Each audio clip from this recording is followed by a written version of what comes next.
Welcome to MiConvert. In this tutorial, I will show you how to convert zip files to STL format, completely free and online. Open your browser and search for zip to STL MiConvert.com. Click on the first result to go straight to the converter. You are now on the zip to STL converter page. The interface is clean and easy to use. Let's upload a file. Click the Choose File button. A file picker will open. Select the zip file you want to convert, then click Open. Your file is loaded and ready. You can see the file name, size, and destination format. Click Convert now to start the conversion.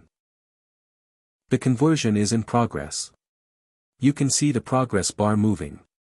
This usually takes just a few seconds. Done. Your file has been successfully converted. Click Download to save the STL file to your computer. That's it. Visit MiConvert.com for more free conversion tools. Subscribe for more tutorials. Thanks for watching.